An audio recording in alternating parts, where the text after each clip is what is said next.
adalah kisah Kenshin dan Kaori, seorang pemuda kaya yang menyamar kerja sebagai cleaning service. Versi Kaori TV, episode 302. Kenshin yang ada di rumahnya. Ia pun bertanya ke adiknya, "Nit, pesan kakak tadi mana?" "Sini, aku pindah di komputer." Nita pun menjawab, "Pesan apa ya kak?" "Gak ada pesan dari kakak." Kenshin menyahut, "Yang tadi sore itu loh Nit. Rekaman pembicaraan orang." Nita menjawab lagi, "Gak ada tuh kak. Dari sore, gak ada pesan yang masuk. Coba nih kakak lihat sendiri." Nita memberikan handphone ke kakaknya. Kenshin pun memeriksa, melihatnya, mencarinya, yang ternyata memang tak ada. Ia pun lalu bertanya, "Lo kemana ya? Aku kirim rekaman itu, kok nggak ada di sini?" Kemudian Kenshin bilang, "Nit, kakak pinjam handphonemu dulu ya. Buat lihat pesan kakak, kemana terkirimnya." Lalu Kenshin memasang nomornya di handphone adiknya itu. Tak berselang kemudian, setelah nomor terpasang, masuklah pesan di WhatsApp-nya. Dilihat oleh Kenshin, ada nama Kaori yang membalasnya di sore tadi. Kemudian di bawahnya, ada nama Rena yang juga masuk di situ. Kenshin lalu membukanya. Ia segera membaca isinya. Si Rena itu bertanya, "Ini nomornya siapa ya? Kok nggak ada namanya?" Melihat hal itu, Kenshin pun jadi tahu. Ternyata pesannya tadi tak sengaja terkirim ke Rena.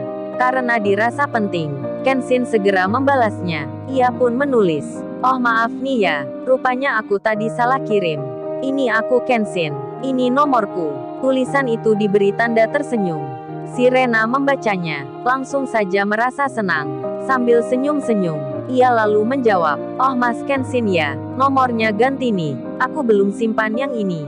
Maafin ya." Pesan itu pun terkirim. Kenshin melihatnya, lalu dijawabnya, "Iya Mbak Rena, maaf ini nomor baru." Kemudian ia bertanya, "Oh ya Mbak Rena, aku bisa minta kirim ulang ya? Rekaman yang aku bagikan itu, yang salah kirim tadi. Soalnya di handphoneku sudah nggak ada. Kirim lagi ya, ke nomorku ini." Saat membaca tulisan itu, Rena pun langsung meneruskan, mengirim kembali rekaman tersebut ke nomornya Kenshin. Sembari ia bertanya, "Oh ya maaf sebelumnya ya. Tadi aku sempat dengerin isinya. Emangnya siapa ya itu? Kok seperti orang yang marah, yang lagi menagih hutang? Maaf lagi ya." Kata-katanya pun ada yang kurang berkenan. Kenshin membacanya karena tak ingin salah paham dan juga salah tafsiran.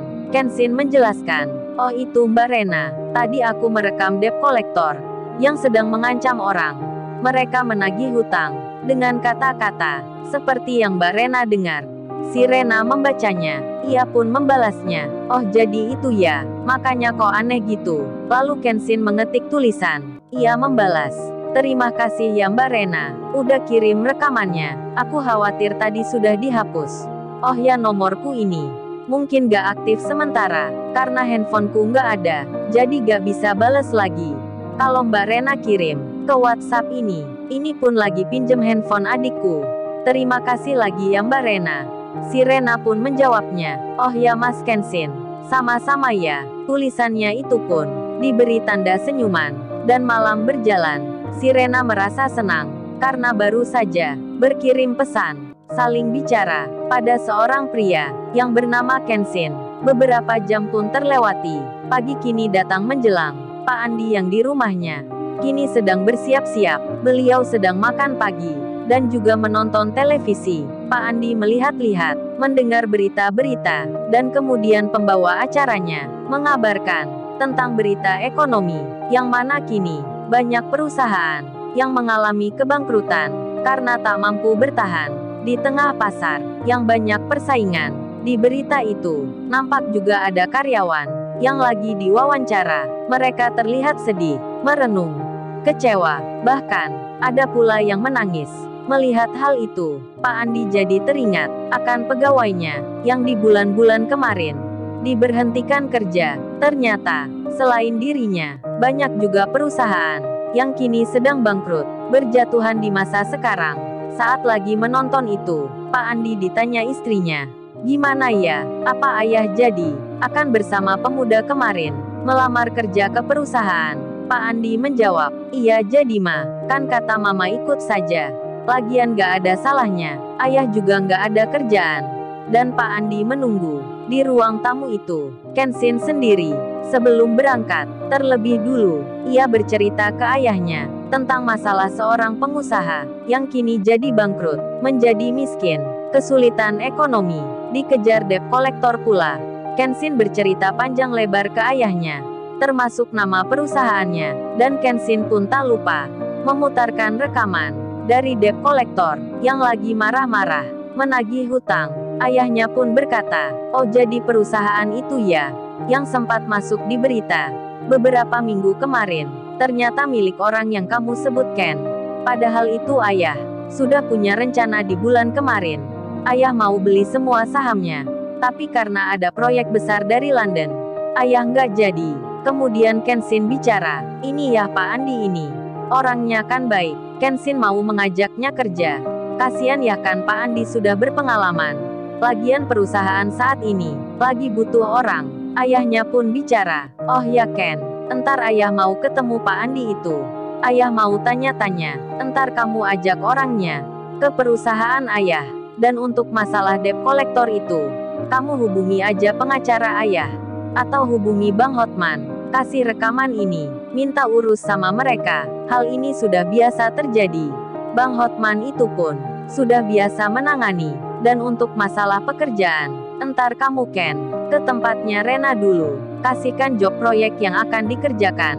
Ajak juga Pak Andi itu. Kan perusahaannya Rena lagi mencari tenaga ahli. Tapi tunggu, entar jangan langsung ditempatkan di situ. Ayah punya rencana lain. Kan Pak Andi itu pernah pegang perusahaan. Ayah pikirkan nanti kemana kerja yang sesuai untuknya." Dan Kenshin pun senang mendengar penjelasan ayahnya. Beberapa menit berlalu, kini waktunya sudah tiba, dan yang ditunggu pun datang. Iwan menjemput Kenshin. Mereka janjian kemarin. Ayahnya sampai bilang, "Hei Ken, kamu ke rumah Pak Andi. Mau naik apa ini?" Kenshin menjawab, "Naik motor aja ya, kan biasa jalanan macet. Entar ke perusahaan lebih cepat." "Terus Pak Andi itu naik apa?" "Ini ya Kenshin pakai motornya Nita. Entar Pak Andi dibonceng Iwan pakai ini." Ayahnya pun geleng-geleng. Mobil mewahnya jarang dipakai, malah senang pakai motor tua pula. Ayahnya pun membiarkan, sambil tersenyum ke Iwan. Dan akhirnya, mereka pun berangkat dengan motor 2 ke rumahnya Pak Andi untuk mengajaknya melihat pekerjaan. Di saat yang sama, Kenshin yang punya tujuan mengunjungi perusahaan miliknya Rena, seperti yang dikatakan ayahnya. Di waktu bersamaan itu, Yudis Dirgantara, seorang cowok pengusaha yang dijodohkan dengan Rena, saat ini pun berencana akan ke tempat kekasihnya. Yudis itu bersama teman-temannya akan datang ke kantornya Rena, memberikan ucapan selamat karena perusahaannya kini sudah berjalan lagi. Oleh karena itu, ketegangan pun akan terjadi saat Kenshin nanti bicara dengan Rena. Lalu, bagaimana kisah selanjutnya? Subscribe channel ini untuk episode berikutnya. Terima kasih.